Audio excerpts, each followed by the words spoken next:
Hi guys, my name's Adele Onyango and welcome to another episode of Legally Clueless. No, seriously, I have no clue what I'm doing, but I'm pretty sure I'm not the only one. So I hope you had a great week. Thank you to everybody who sent in stories for last week's episode. It was so powerful, and a big shout out to Linda Nyangweso as well. Speaking of having guests on Legally Clueless, I have a very special guest, my friend for how many years now? 13. Okay. Actually, wait, it's 14 now. 14 years. Yeah. Okay. I can't do math, so I'll take your word. So we have Val, aka Luile. Hello. So she is on this episode to, help us unpack something that I've been dealing with, and I think everybody deals with to an extent. I think so. Because it's very rare that people love their jobs. I saw you put up on Instagram this post, and I've never liked something so hard about not wanting to wake up. Yes, for somebody else. For somebody else so early in the morning. But the catch is the thing that you love doing doesn't bring in money. I'm just laughing because one of my bosses loves you so much. She's going to hear this. Okay, we don't hate our job. No, we don't. It's just that.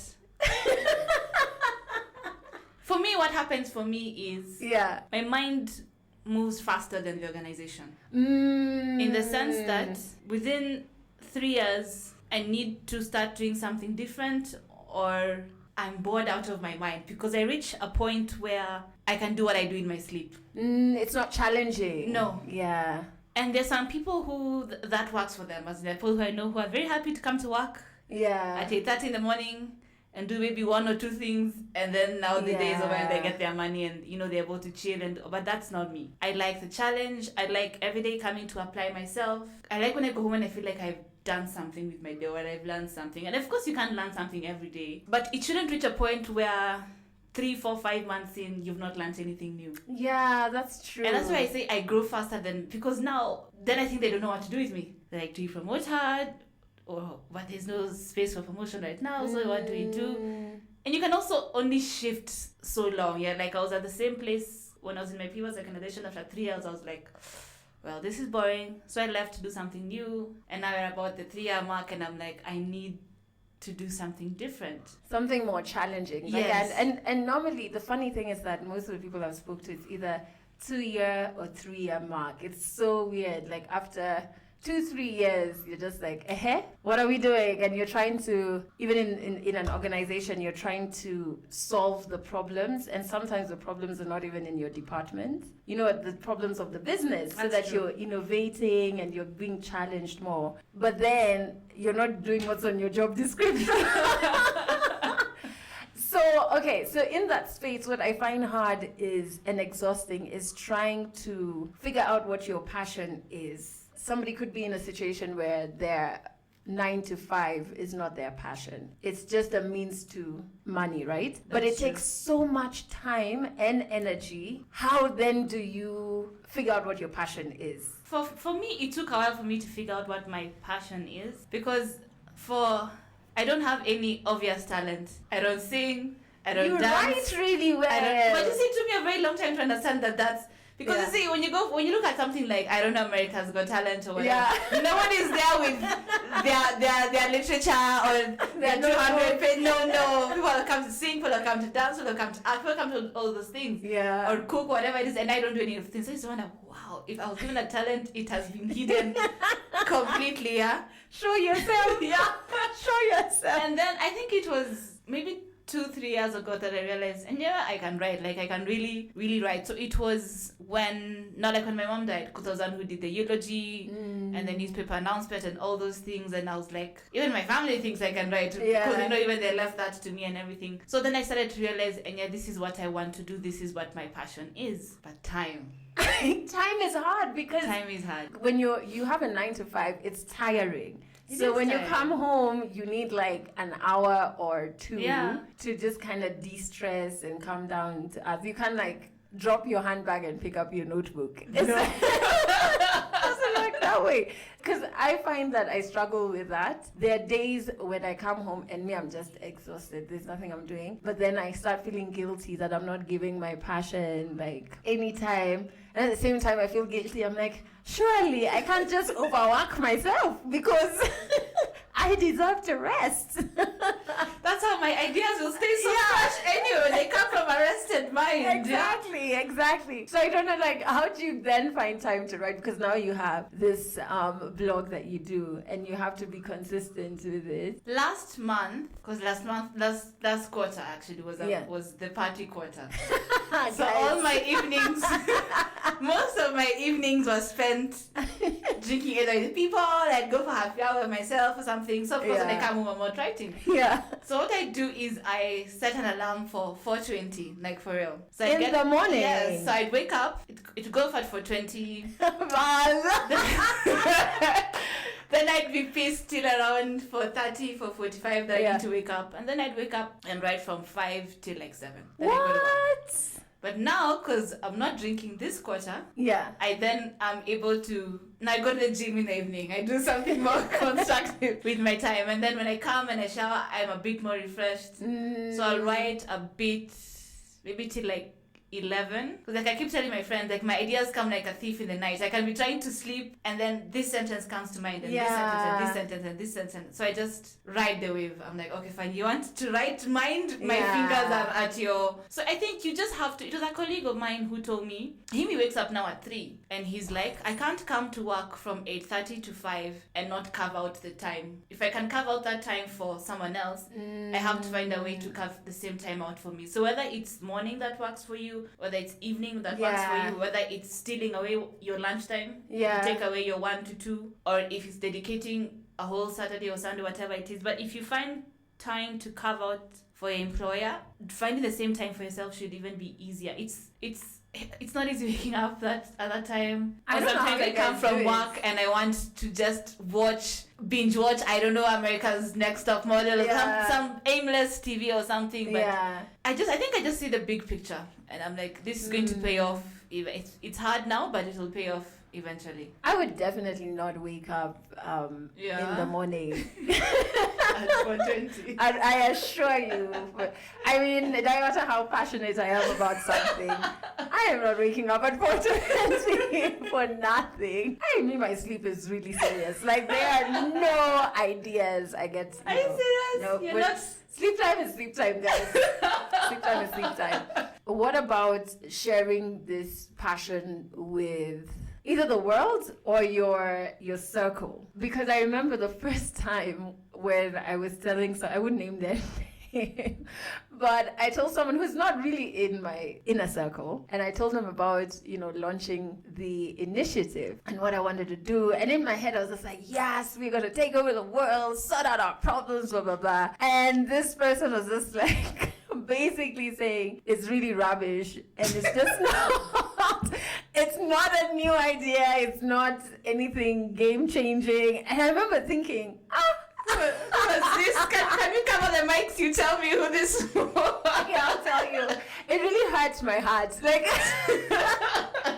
I remember thinking, I was just like... You're feeling so good about yourself in that moment as you're telling them, like, I really think this will make a difference. And you're like, It was just so... And then my husband was there, so he's trying to, like, damage control. But the damage is already done. And then going forward, so now I had to work on not only, like, making sure the initiative is running and we're on course for the launch, but even internally, I went through some days or weeks where I'm just, like, trying to get myself to believe in it again. And after that, I was just like, hey, I'm never telling any of my ideas or things that I want to do with anyone who I know won't get it, or when it's half-baked, because then they won't get it. Yeah.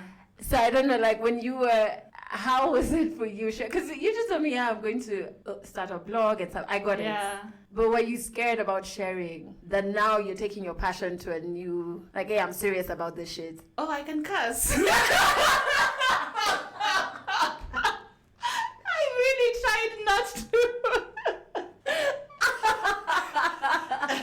Anyway. Sidebar. I think think it was easy because I started with my people. So I had the party. I traveled to Rwanda then, so you weren't in. But I had a party and I told them about the blog and I read them the posts that came now that I had scheduled for that day. And they cried. Oh, wow. So I just knew, I'm on the right emotion. On the right path. Yeah. Yes. I think I just write what makes me happy, first of all. You know the thing about writing also, what you're saying about half-baked. For me, writing, I can only share the finished product. As in, there's no sketch. I can't put up. I have to put up the finish. So that normally takes some time. So I just write what makes me happy, and then I realize the more time I put in something, the better it becomes. Because I remember when I went for Pico's creative writing masterclass, both him and Onyugopala told us the magic is in the rewrite, which is why I like to write ahead. And then I keep looking at it and relooking at it and relooking at it. So I think you've always known the first person I try to please is myself. Yeah. And I have this nasty thing where sometimes the only person I'm trying to please is myself. So as long as I'm happy, I really don't care what anybody else thinks. But the thing about this is I wanted to go places, not just monetarily, even just... I always say it's already to comfort and inspire. So when I get messages from guys that like, I really love the honesty or that really touched me or that made me cry or I feel this or I feel... Now that makes me feel nice. That keeps me inspired to keep going. And I think the fact that it's still really small, so I haven't gotten hate yet, also helps. Because I'm sure if I saw some comments, like the stuff you have to do with, the idiot, I think I'd be so tempted to shut down. I'm like, I'm already tired going to my 8:35. I woke up at 4 a.m. for this shit. Like there's no. But it's very, I don't know what it is. I think for now, I envy the people who get to live off their passions because I like what I do. Don't get me wrong, and I love when I spend time writing, and I love when I do a post and people are like, right now I was telling you my sis was like, I read the Cape Town blog and it was very nice. First of all, she never compliments me for anything. So and I'm like, oh, you did? Thank you. So it feels nice, but I don't make any money from it right now. Like I remember I put down one of the things is I want a blog that can pay my bills for like my this time next year. And I'm like, at the rate I'm going, I'll be right like it'll be like my elect bill. You know, those 1,000 tokens or something else or garbage or something, because the way I'm going, I don't make... So you see, I don't enjoy what I do between 8:30 to 5 Monday to Friday. Yeah. But it's why I have a car, it's why I have a roof over my head, it's why I can write on random things, or if I'm like, I like those shoes, I'm going to buy those shoes, or if I want to go for a drink after work. My writing is not doing that for me now. And I think that's why it's so... It's a tough relationship that you love, but you're just like, you're doing absolutely nothing to contribute. But I also think like sometimes that comes. There's this guy, Mark Kaigwa, he has a company that basically does research and stuff around digital trends and digital tech stuff in Africa. And he has a YouTube channel called Digital in Africa. It's really good. And one of the things he said in one of the episodes was create the value and then the money comes. So you could look at this as that journey of creating the value. And it helps that you have this other job that can like quicken this pace. Yeah. Because you don't have to save up to buy a laptop to start writing. And then, you know what I mean? That's true. So it could be looked at that way. But that's also a really interesting thing. And like, how do you take your 9 to 5 money and put it back into this passion? Because it has to take money for a while. Yeah, that's true. When you get a job, initially, when you first get a job, I can't even tell you where like my first paycheck went to. And it wasn't even a lot of money. Those were struggle days. And I wish I knew what my passion was at that time. Like I could see the bigger picture, because then I would like save more and like purchase things that would help this passion. But now that you know, do you allocate like a specific amount to put back into the passion, or is it when you run into the costs? Well, I would love to say that I actually take 10% of my salary and put it aside every month. No, I think I give it enough of my time. As in, let me tell you, writing is so hard. Writing is such hard work. As in, And nobody, I remember Magunga was on the page well. He was like, when someone writing his hard work, they don't get it because they only see the finished product. Yeah. They don't see the hours and hours and hours it took you to get into that. So, but that's a good point because I wanted to buy a hard drive because I need to start backing up like my photos. So I went to look out for the 1 TB. Okay. That's 8,200. I was like, oh. I didn't know. So that's the funny thing. I've never bought a hard drive. Either I've jacked people's or I got one for free the other day. And I didn't think it was a big deal until another friend of mine was just like, why don't I get these free things? Do you know how expensive these things are? It's very close to 10 G's. Yeah. I was like, for a big flash disk. Yeah. I remember I went when I was expecting to buy one. I thought it must be around 3,000, 4,000. Then she tells me double the price. I'm like, I honestly did not come prepared for that today. So at the end of the month when I'm paid, we'll come back to yes, exactly. Even in terms of investing in your skill. Because sometimes, and I call it like the curse of the talented. For example, when you see, I met so many musicians who are super talented, but because they're super talented, they don't put work into their craft. Because it comes so easily. Yeah. It comes so easily, so they're just like, well, you know what, I'll just wing it and I'll be okay. Like, I'll be mediocre. But sometimes, so like, I was really impressed when you said, you know, you've gone for this because... The creative writing masterclass. Yeah, because at the time, someone would look at it as a hobby or whatever. But you have to invest in, and invest may not only mean like putting money, it could be like taking your skill to the next level. So applying for all of those workshops and those conferences or whatever, just so that you're not internally, your mind has grown, so you can see a bigger picture for your passion. Like I watched, don't judge me. I am going to judge you. I know, but I watched Beachella yesterday, finally.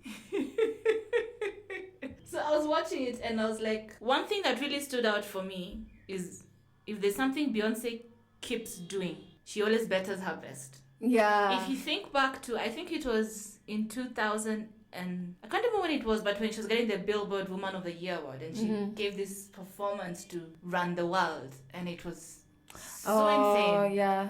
And then not long after that, she does the digital drop album, the Beyonce album, the one that should have won a Grammy. That still pains me. Then after that, there was Lemonade. Then there was Coachella's. And you, just when you think she can't outdo herself, she always outstages herself. Exactly. Yeah. And she's someone I really think of in terms of inspiration for working hard. So just what you've said, like it doesn't, if even if it's not monetary, but just if this is your passion, like this is what I do and this is what I'm good at and this is what I love, then you owe it to yourself to keep being better than you thought that you could. Mm-hmm. Yeah, if you're going to do something, then do it to the best of your ability. There's no need to be half-assed about it just because it comes easier to you, or anything like. Of course, we all have lazy days and things like that, but I really believe that zeal is the difference between good and great, and you really don't want to settle for good. And I remember saying, like, in terms of like greatness, between good and great is such a small, you know, people think it's like so, it's the distance is so big and you have to move mountains to move from good to great, but it's so small. It's just very small things, and if you do repeatedly, you find yourself just becoming better and better and greater and greater. But your blog, so where do you see it going? Because I really admire bloggers, because I have, especially last year, seen how there are people living off blogging. I think it's just, anyway, Kenya, our time is coming. Time is coming. There are people living off blogging. I'll tell you how, but first, where do you see your blog going to? I want to live off my writing. Maybe not solely my blog, because like if I can give Beacon as an example, because the Beacon has the blog, then he has what he writes for Saturday Nation. Yeah. He has Yummy and all those other things that he writes. So maybe not exclusively my blog, but I'm hoping that just like him, the blog will open for me avenues to write for other platforms. So I definitely see myself living off my writing. Oh, but I was even thinking about it. I'll be here at 10 and then I jog to the gym, then I can be paying those off-peak hours for the gym. Anyway, you know, it's because it's 1,000 cheaper per month and it's off-peak, and then I come home and have lunch. Believe me, I have seen this self-employment life, Then I write at night, late. Anyway, you can travel at any time. Yes. And then I can because I love Malindi. Yeah. So I just moved to Malindi for 3 months to work from there because I just need my internet and the laptop and let me tell you, I have seen. Yeah. Hey, but they say that's the first step. If you can see it, But it's more than that. This is interesting to say, but I want to change the world with the blog. That's why I say comfort and inspire. I want someone to look at my journey and be like, if she could do it, I could do it. I want someone who maybe right now their loved one is grappling cancer or whatever it is, or they've lost a loved one or whatever it is, and then they read a post that I wrote about my mom or that I wrote about my grief journey or whatever it is. And now for me, those are the things, whenever someone responds to a blog that I really put my heart into and they're like, this has moved me so much, I just want you to know I felt it and I also feel I can do it as well. Those are the kind of, those are bigger for me than living off my blog. Like if I had to choose between living off my blog and just having people be affected by it, of course I choose to have people be affected it, because it's so easy to feel we don't talk much in society and we also don't listen very well. So it's easy to find yourself at times feeling isolated, and then you can find that you find comfort or inspiration, whatever it is, from a very unexpected source. And so that's just what I want to keep doing for me. So there are both aspects for it. I want to be rich. And in Malindi. Yes. My beachfront property. And I just want people to feel less alone. If you've gone through something like me, or if you don't have to feel like you're the only...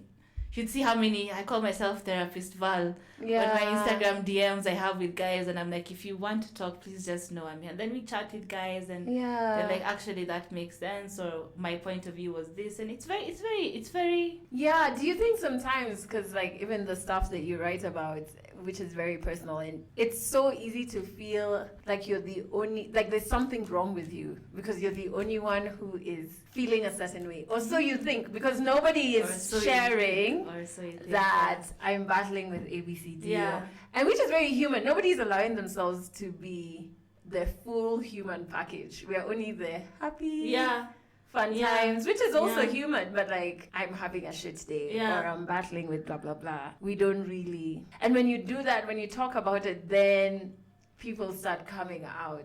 It's a bit scary to think that even with the internet and everything, it was created to connect us more.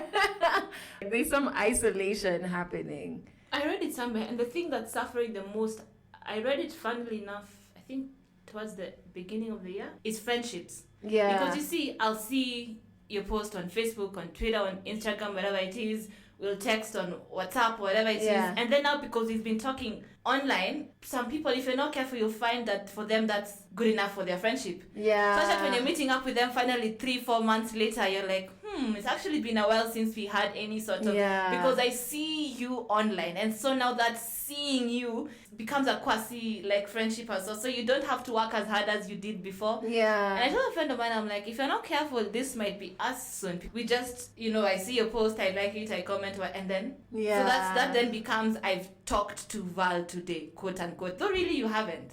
And also, you've not shared everything. No. You know what I mean? No. So what you're commenting on is a 1% of what I'm going through in life. It's so interesting. What I was telling you about your blog, how you can live off of, let me tell you this story. So last year, when I went to SA, Aki and I watched Beyonce. Aki, that woman. Anyway.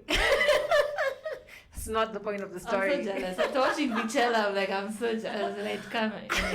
It's not the point of the story. That's not the point. It's not the point. However, so we were a group of us, and it was because J&J, they have all of these programs with mothers who are HIV positive, and they wanted people to talk about it, amplify the message. And so first, when I arrived, there were all of these other people from India, from the UK, from the States, and stuff like that. And one of the ladies is from the UK, and she's a blogger, and she came with her boyfriend, who's a photographer. So get you a photographer, cut your costs. And then, he he'd take the photos. So she was there, commissioned to do this work, to write about these life-changing things that were happening, in this programs. And I remember thinking, and she was not the only one, there were two of them. The other girl is from the States, and she was like on The Bachelor or something. I only found out like after the trip. Same thing, her boyfriend. He is not even only just he's a photographer, and I think he said that he has a business where they have like drones. And think about the footage she could get. No, but anyway, what I'm saying is it was so powerful that they, through their writing, were in a different continent first and foremost for them. Some of them, it was their first time in Africa, writing about stuff that's actually changing the world. So you never know where it's going. And sometimes you could limit your passion, like it can only do this, because that's all you've seen around you. But there's like a lot of potential. Get you a photographer, baby. Just saying. I like to think, do I know any photographers? I know quite a few. Talk to me nicely. This is not that type of podcast, so this episode was just to get you guys like really, I don't know, nobody can really tell you what the formula is to getting your passion to that successful point, because it's only you who knows what that looks like. What does that bigger picture look like? Yeah, I think just once especially if you've identified your passion, then just keep working at it in whichever way that feels truthful to you. Yeah, because people will tell you should do this, you should do this, you should do that. And sometimes they have good advice, but at the end of the day, you're the one who knows yourself better. Yeah. So you can try to do something and you're like, just because someone did it this way doesn't mean that I have to do it. It's not working for me or whatever it is. Yeah. Just have honest conversations with yourself especially when you're losing focus. I had to have a very honest conversation sometime back with myself. Okay, now here, and I was saying that thing, I'm like, pretty sure me living my best life is a thing that's going to end up killing me. I just had to have very honest conversations with myself and like, it's not going anywhere. But for now, you're spending more time partying than working. Yeah, and if you're trying to build this now, then obviously more effort should be concentrated now when you're building something. True. Then later, when everything works out, then you have to work less hard. But in the beginning, when you're starting and you're putting in effort and all that, you have to. So just have very, very, very honest and frequent conversations with yourself. Reassess. Make sure you're flexible enough to realize if this is not working, I should be able to change this and change that. Read about what it is that you're trying to do. Find mentors. Find a good mentor. Oh God, a good one. If you don't have that passion, because you're the one who can want it for yourself. Yeah, I think my key take home is like, you must want it. And even if you can't, because that's something I battled with, because my passion is very weird. I can't even put it in like words per se. And not being able to see similar passions around me made me feel mad for like a long time. And then after the mad phase, it made me feel like, who the heck do I think I am? To now think that I can do ABCD when it's not. And that's it for this episode of Legally Clueless. You can share this podcast with your friends. You can keep it for yourself. I'm not judging. Just make sure you're here next week for the next episode.